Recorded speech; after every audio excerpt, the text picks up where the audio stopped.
Hermanos, esta noche quiero compartir algo que me cambió para siempre. Hay momentos en los que el peso de la oscuridad parece más fuerte que nuestra fe, en los que la oración parece rebotar contra el techo y el cielo se siente de hierro. Tal vez algunos de ustedes lo han vivido. Yo lo viví, y lo que voy a contarles no es una exageración ni un cuento inventado para impresionarlos. Es el testimonio de cómo una noche real, en 1900, un lugar real, con personas reales, la autoridad del sacerdocio y el nombre de Jesucristo rompieron cadenas que parecían eternas. Antes de llegar a ese momento, necesito que entiendan cómo llegué ahí, porque la preparación espiritual no es opcional. Es la diferencia entre la liberación y la destrucción. Esto me pasó siendo misionero de tiempo completo, en una zona rural donde el evangelio recién comenzaba a echar raíces. Aprendí que la fe verdadera no se mide en palabras bonitas, sino en el poder que invocas cuando todo parece perdido.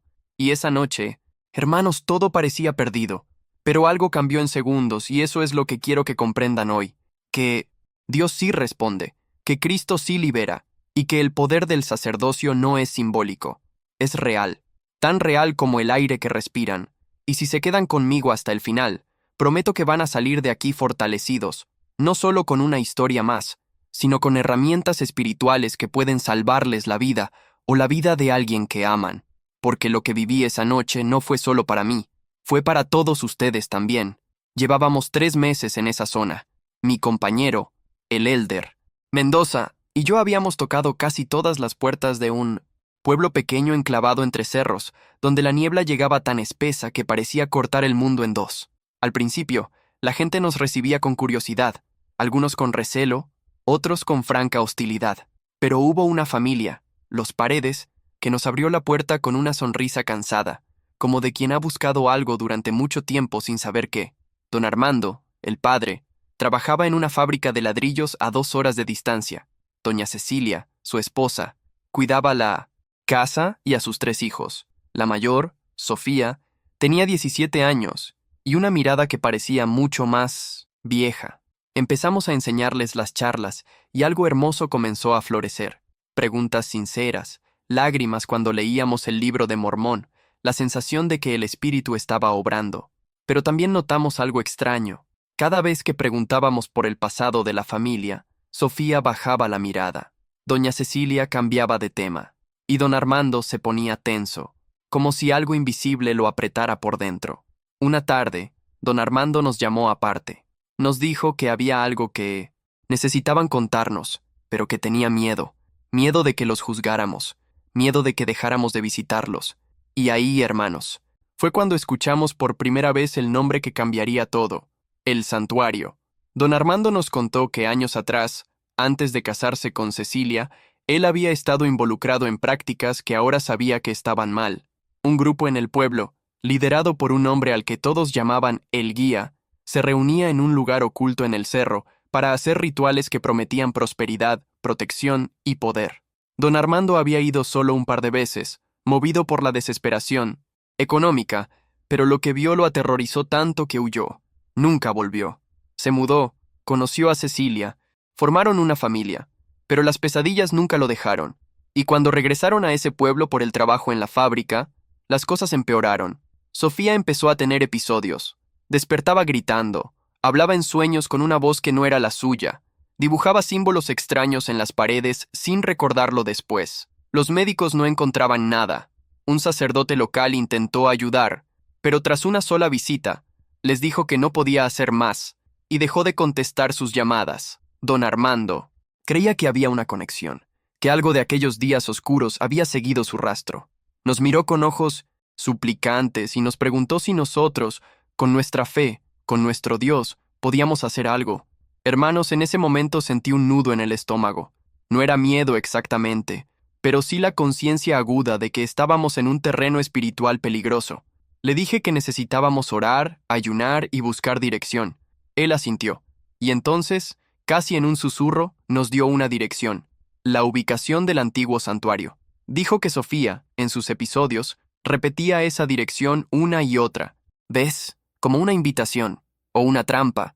Pasamos 2 días en ayuno, orando juntos y por separado.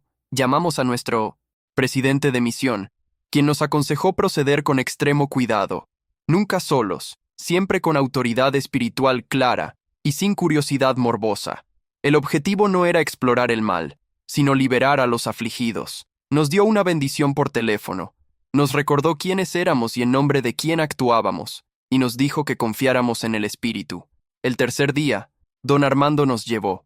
Salimos al amanecer, cuando la niebla aún envolvía los cerros como un manto gris. Subimos, por un camino de tierra que pronto se volvió sendero angosto entre arbustos espinosos y árboles retorcidos. El silencio era absoluto. No había pájaros, no había insectos, solo el crujido de nuestras botas sobre la tierra húmeda y el sonido de nuestra propia respiración. Don Armando caminaba adelante, con los hombros tensos, sin hablar.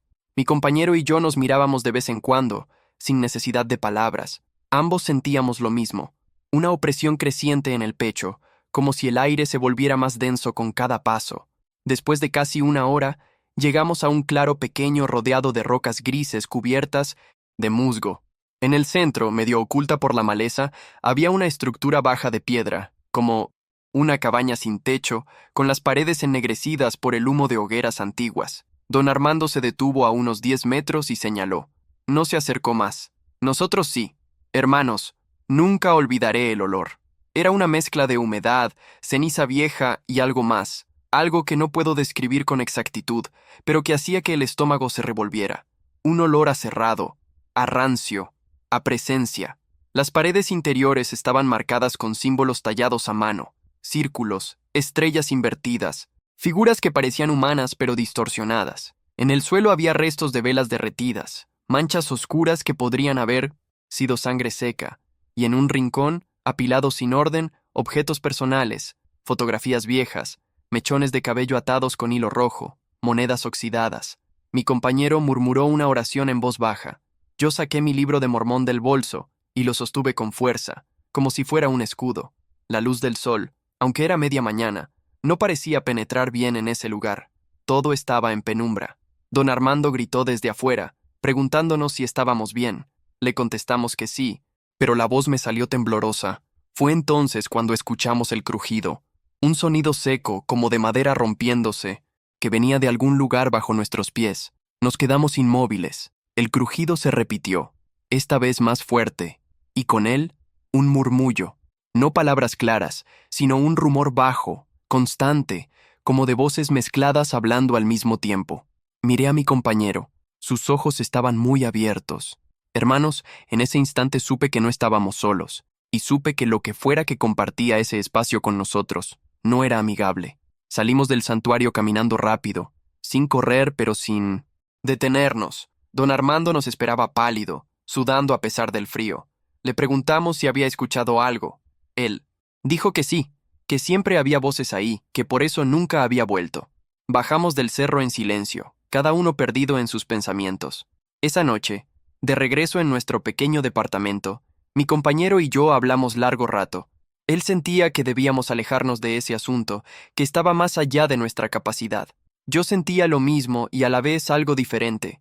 Una convicción pequeña pero firme de que si no ayudábamos a esa familia, nadie más lo haría. Oramos juntos, pedimos protección, discernimiento, valentía, y mientras orábamos recibí una impresión clara. El problema no estaba solo en el santuario. El problema estaba en Sofía. Algo la había marcado, la había seguido, y mientras esa conexión existiera, ella no sería libre. Al día siguiente regresamos a casa de los Paredes. Sofía estaba sentada en el patio, mirando al vacío. Cuando nos vio, sonrió, pero no era su sonrisa. Era algo más frío, más calculador. Nos saludó con una voz diferente, más grave, y nos dijo algo que nos heló la sangre. Dijo, ya los estábamos esperando. Hermanos, no dijo yo, dijo los estábamos, plural. Doña Cecilia salió de la casa y al ver a Sofía así, rompió en llanto. Don Armando la abrazó, pero se veía impotente. Sofía se levantó despacio, siempre con esa sonrisa torcida, y empezó a caminar en círculos alrededor de nosotros, hablando en ese tono bajo y burlón. Nos dijo cosas que no podía saber, detalles de nuestra infancia, nombres de personas que amábamos, secretos que solo Dios y nosotros conocíamos. Mi compañero comenzó a retroceder, pero yo sentí algo diferente. Sentí enojo, no contra Sofía, sino contra lo que la estaba usando. Le dije con firmeza que dejara de hablar, que no tenía autoridad sobre nosotros. Ella rió. Fue una risa aguda, desagradable, que no salía de la garganta de una muchacha de 17 años. Entonces don Armando nos suplicó que hiciéramos algo, lo que fuera. Le dije que necesitábamos llevar a Sofía adentro, a un lugar cerrado, y que la familia debía estar presente. Él asintió. Entre él y doña Cecilia la condujeron adentro. Sofía dejó de reírse y se puso rígida, como si algo invisible la sujetara. Una vez dentro, cerramos puertas y ventanas, prendimos todas las luces, pusimos una silla en el centro de la sala y le pedimos a Sofía que se sentara. Ella obedeció, pero con movimientos, lentos, casi mecánicos. Don Armando y doña Cecilia se sentaron cerca, sosteniendo las manos. Mis compañero y yo nos miramos. Era el momento. O actuábamos con fe, o todo lo que habíamos enseñado sobre el poder de Dios quedaría en evidencia como pura teoría. Hermanos, no sé si alguno de ustedes ha estado en un momento así, un momento en el que todo lo que crees se pone a prueba de verdad. Abrí mi libro de Mormón y comencé a leer en voz alta. Elegí pasajes sobre la luz de Cristo, sobre la expiación, sobre el poder que vence al mundo.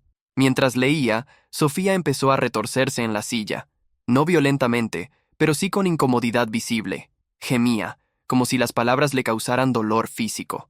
Don Armando sujetó su mano, pero ella la retiró con un tirón brusco. Entonces mi compañero empezó a cantar un himno, despacio, con voz temblorosa pero decidida.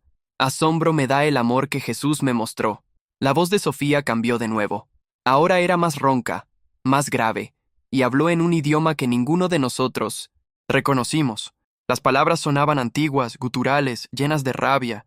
Doña Cecilia gritó y se tapó los oídos. Don Armando se puso de pie, listo para sacar a su hija de ahí, pero yo le pedí que esperara. Le dije que si huíamos ahora, esto nunca terminaría. Él se quedó, temblando. Hermanos, en ese momento sentí la opresión más fuerte que he sentido en mi vida. El aire en la habitación parecía espeso, difícil de respirar. Las luces parpadearon. Un frío antinatural se coló por debajo de las puertas, y Sofía nos miraba con ojos que ya no eran los suyos, ojos oscuros, vacíos, llenos de odio. Mi compañero susurró: Elder, no sé si podemos con esto. Yo tampoco lo sabía, pero sabía una cosa, que no estábamos solos, que si invocábamos el nombre correcto, con la autoridad correcta, algo más poderoso que todo eso respondería. Le pedí a mi compañero que se acercara. Juntos, colocamos nuestras manos sobre la cabeza de Sofía. Ella intentó apartarse, sacudiendo la cabeza con violencia, pero don Armando la sujetó por los hombros con firmeza. Llorando, cerré los ojos, respiré hondo, y entonces, hermanos, pronuncié las palabras que cambiarían todo. Dije: en el nombre de Jesucristo, y por la autoridad del sacerdocio que poseemos, te mandamos que salgas de ella y que no regreses jamás. No tienes lugar aquí. Esta es una hija de Dios, y tú no tienes poder sobre ella. Apenas terminé de hablar, Sofía soltó un grito. No un grito humano, un alarido desgarrador, agudo, que hizo vibrar los vidrios de las ventanas. Las luces se apagaron todas al mismo tiempo. La sala quedó en penumbra total. Doña Cecilia gritó también. Don Armando sujetó a Sofía con más fuerza. Y entonces, hermanos, lo sentí. Sentí una presencia oscura, densa, furiosa, que se retorcía en el aire como si fuera una cosa viva. Sentí odio puro dirigido hacia nosotros. Mi compañero empezó a orar en voz alta, con más fuerza, sin parar. Yo repetí la orden, esta vez gritando, con toda la autoridad que pude invocar: en el nombre de Jesucristo, sal de ella ahora. Y entonces, hermanos, hubo un silencio tan profundo que parecía irreal. Y en ese silencio algo se rompió. Las luces volvieron, no de golpe, sino como un amanecer lento, gradual. Sofía dejó de gritar, dejó de retorcerse. Su cuerpo se desplomó en la silla, como un títere al que le cortan los hilos.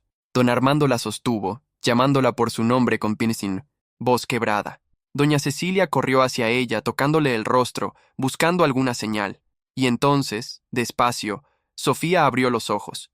Y esta vez, hermanos, eran sus ojos, los ojos de una muchacha asustada, confundida, pero libre. Comenzó a llorar. Lloró como un niño, con sollozos profundos, aferrándose a sus padres. Nos miró a nosotros y preguntó qué había pasado.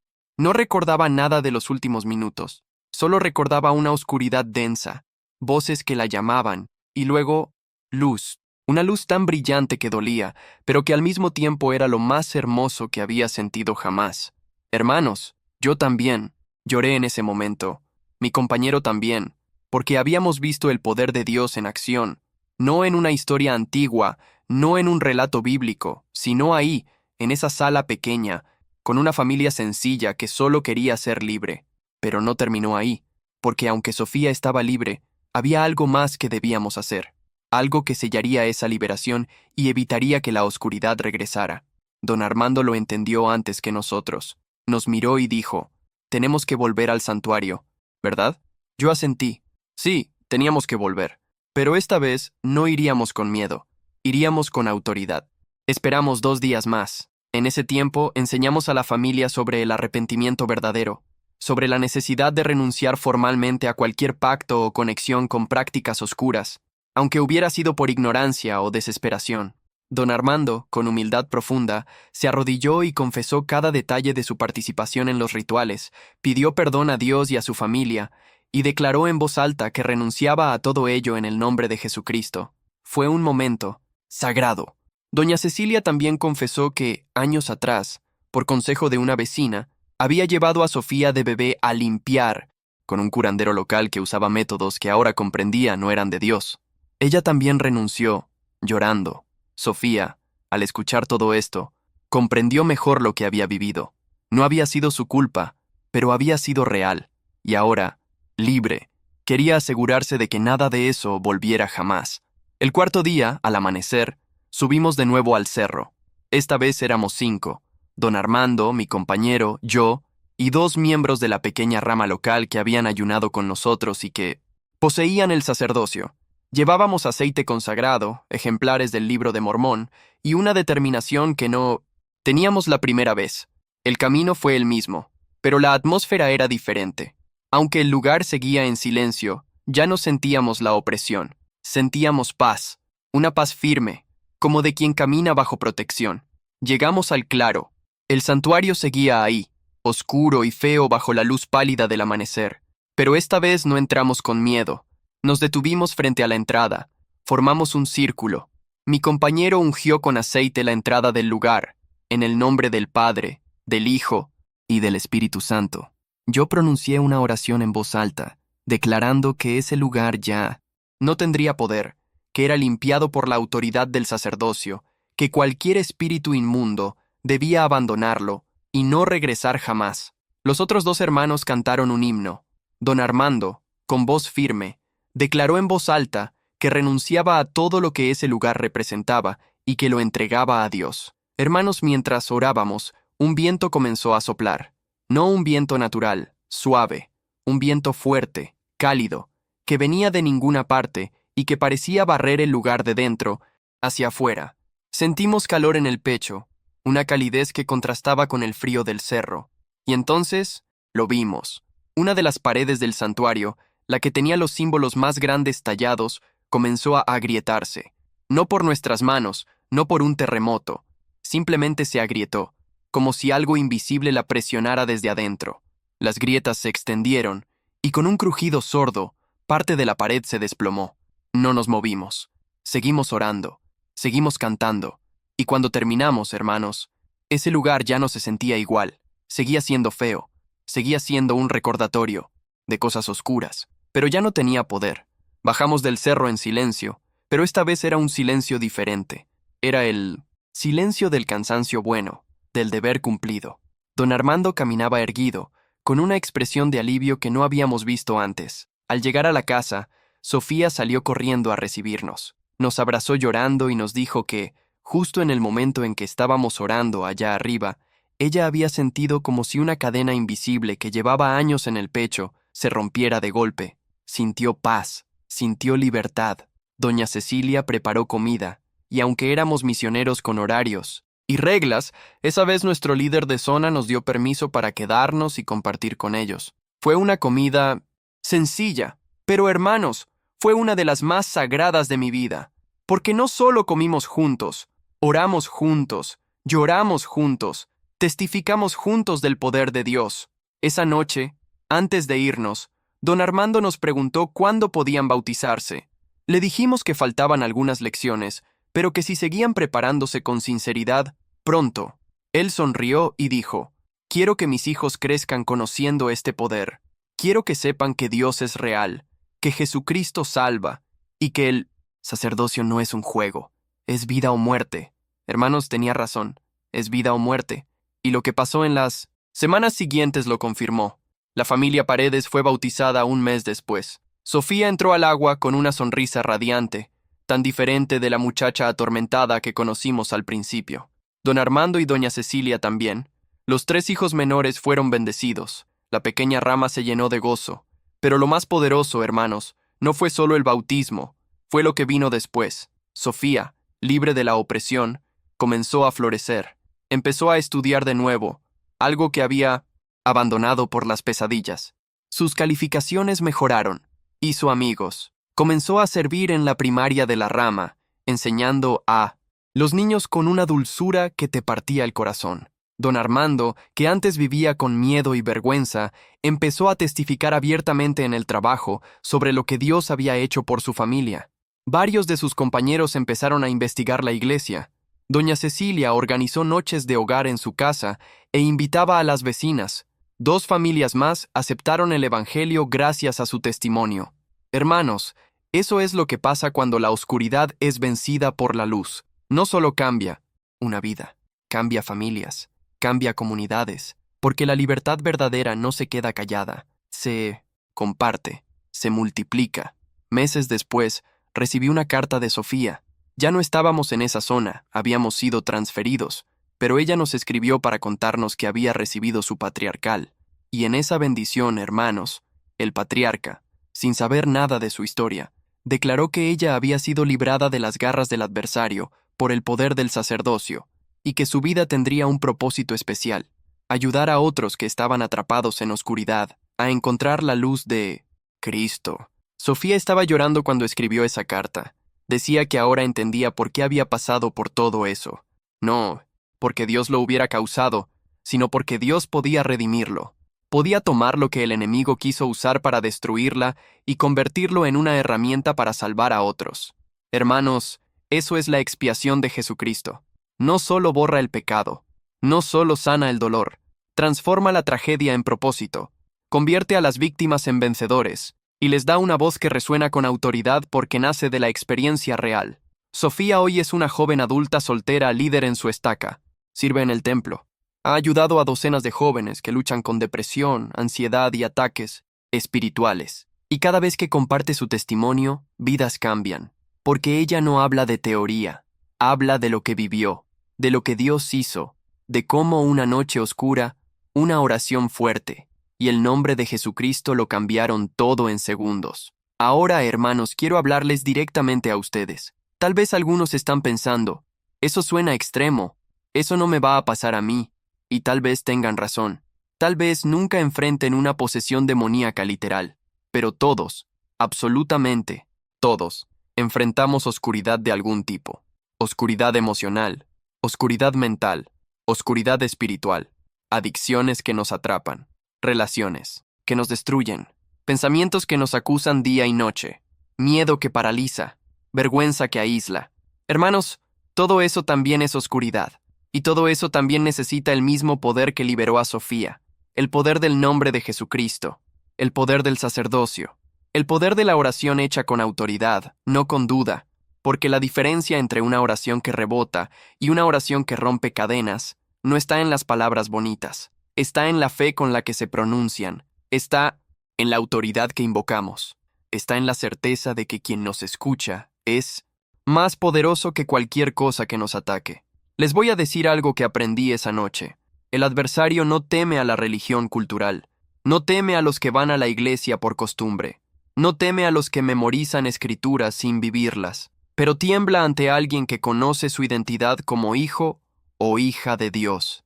Tiembla ante alguien que sabe invocar el nombre de Cristo con fe real. Tiembla ante alguien que entiende que el sacerdocio no es un título, sino un poder literal de Dios delegado a hombres dignos para bendecir, sanar y liberar.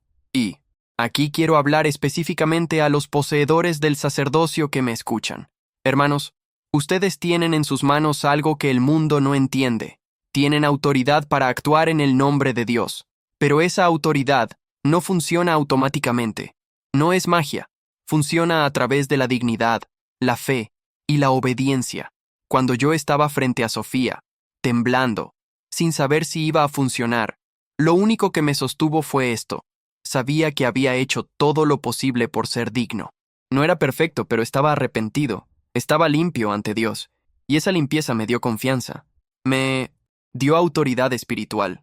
Hermanos, si ustedes están luchando con pornografía, con deshonestidad, con orgullo, con cualquier cosa que los separe de Dios, quiero que sepan esto. Su poder en el sacerdocio está limitado por esas cosas, no porque Dios sea cruel, sino porque el poder espiritual fluye a través de canales limpios. Arrepiéntanse, confiesen, busquen ayuda, no por vergüenza, sino por amor a los que necesitarán que ustedes ejerzan ese poder algún día, porque algún día, alguien que aman va a necesitar una bendición que solo ustedes pueden dar. Y en ese momento, hermanos, van a querer estar listos, van a querer tener la confianza de invocar el nombre de Cristo sin que la culpa los paralice. Ahora, a las hermanas que me escuchan, ustedes también tienen poder, no el sacerdocio en el mismo sentido administrativo, pero tienen acceso directo a la misma fuente de poder, Jesucristo. Tienen el don del Espíritu Santo. Tienen el derecho de orar con autoridad como hijas de Dios. Tienen el poder de invocar el nombre de Cristo sobre sus hijos, sus hogares, sus propias vidas. Nunca subestimen eso. Doña Cecilia, aunque no poseía el sacerdocio, fue una guerrera espiritual esa noche. Oró con fe, ayunó, declaró verdades, y su fe sostuvo a su familia. Hermanas, ustedes son esenciales en esta batalla. Son las primeras maestras, las primeras intercesoras, las primeras en discernir cuando algo no está bien en sus hogares. Oren con autoridad. Oren en el nombre de Jesucristo. Oren hasta que sientan paz. No permitan que el enemigo les diga que su voz no importa. Su voz, cuando está alineada con Cristo, sacude el infierno y abre el cielo. Lo he visto. Lo he vivido. Quiero hablar. Ahora a los jóvenes. Sé que muchos de ustedes están luchando. Luchan con dudas. Luchan con presión social. Luchan con cosas que ni siquiera se atreven a contarle a nadie. Tal vez han coqueteado con cosas oscuras, ouija, horóscopos, prácticas que parecen inofensivas pero que abren puertas espirituales. Tal vez están atrapados en pornografía, en relaciones tóxicas, en adicciones que empezaron como experimento y ahora los controlan. Hermanos jóvenes, escúchenme. No están solos y no están perdidos, pero necesitan actuar. Necesitan clamar a Dios con sinceridad. Necesitan renunciar a esas cosas en voz alta, en el nombre de Jesucristo.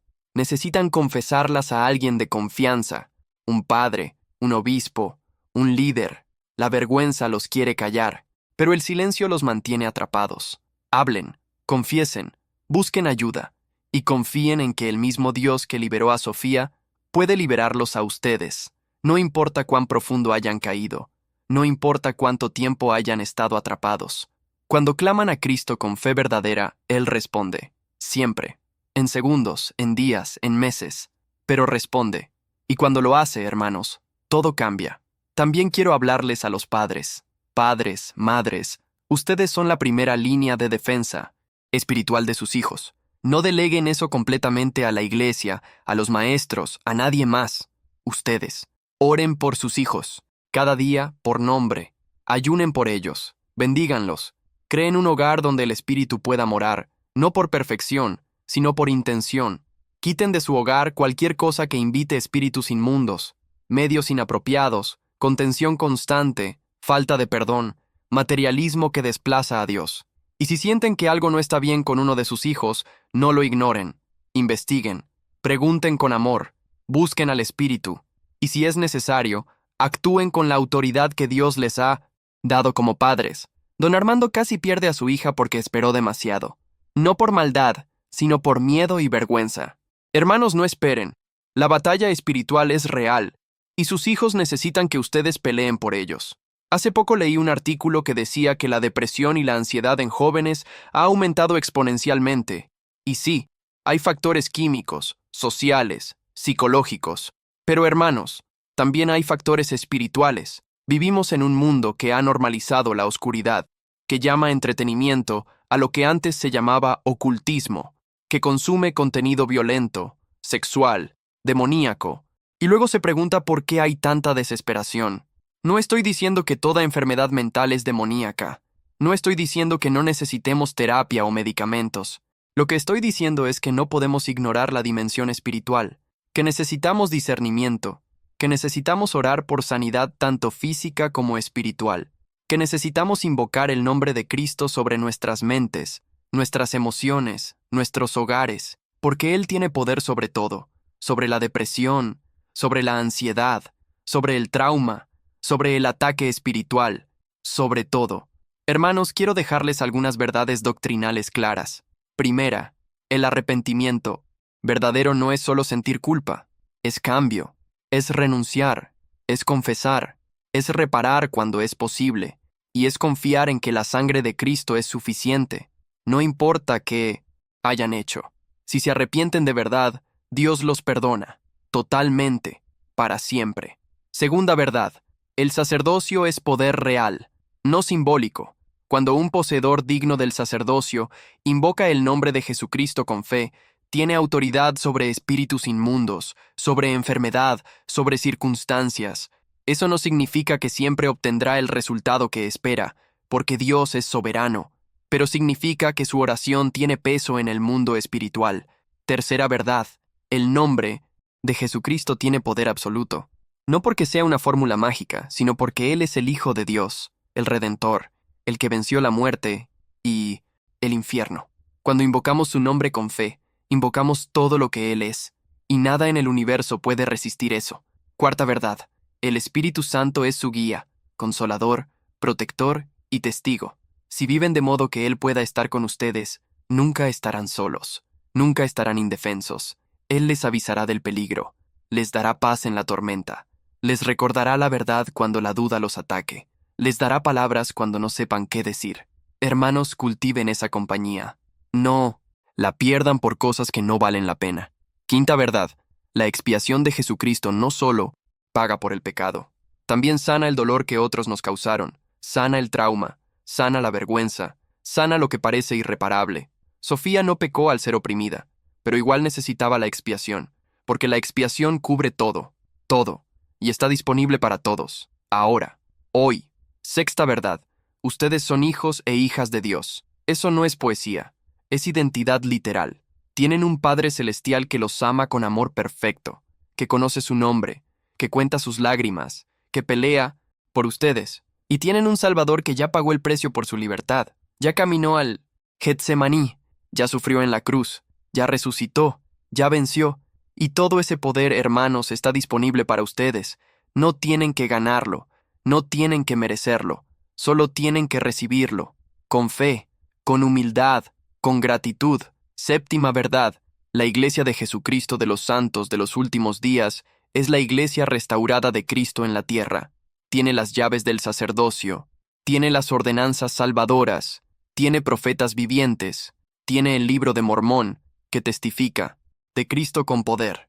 No es perfecta porque está compuesta de personas imperfectas, pero es verdadera, y es el lugar donde encontrarán la plenitud del Evangelio. Hermanos, ¿qué quiero que hagan con todo esto? Primero, examinen su vida. ¿Hay algo que los está atrapando? ¿Algo que les roba paz, luz, libertad? Sea lo que sea, nómbrenlo.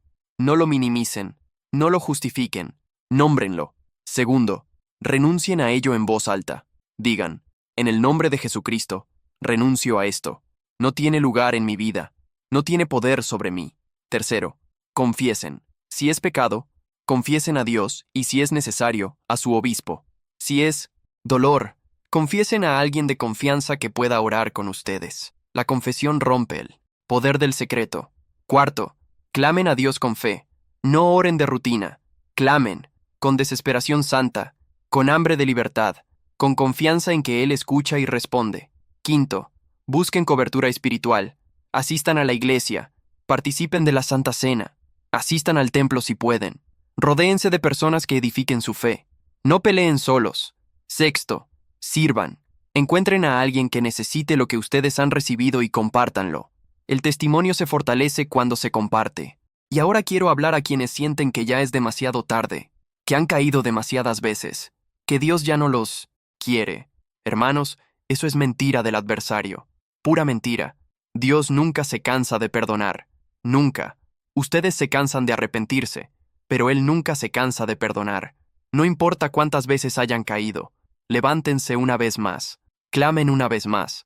Confiesen una vez más. Empiecen una vez más, porque la misericordia de Dios es nueva cada mañana. Cada mañana. No hay pecado tan grande que la expiación no pueda cubrirlo. No hay dolor tan profundo que Cristo no pueda sanarlo.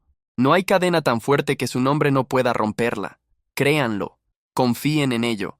Actúen en base a ello. Hermanos, quiero compartir un último pensamiento. La noche en que liberamos a Sofía, cuando todo terminó y estábamos solos en nuestro departamento, mi compañero me miró y me dijo, Elder, ¿te das cuenta de lo que acaba de pasar? Nosotros no hicimos nada. Fue Dios. Y tenía razón. No fuimos nosotros. No fue nuestra inteligencia, nuestra fuerza, nuestro carisma. Fue Dios. Nosotros solo fuimos los canales, los instrumentos.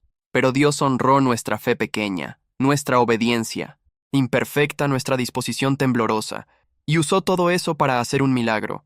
Hermanos, Dios quiere hacer lo mismo con ustedes.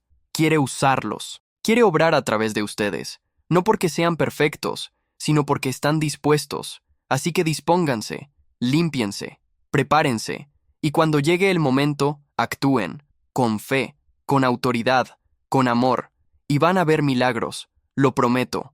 Entonces, ¿qué hacen ahora? Primero, si están luchando con algo oscuro, deténganse ahora mismo y oren. No esperen al final del video. Oren ahora. Digan, Padre Celestial, necesito ayuda. En el nombre de Jesucristo, renuncio a lo que me tiene atrapado. Líbrame, sáname, enséñame a caminar en tu luz. Segundo, hablen con alguien. Hoy, esta semana. No pospongan la confesión. No pospongan la búsqueda de ayuda.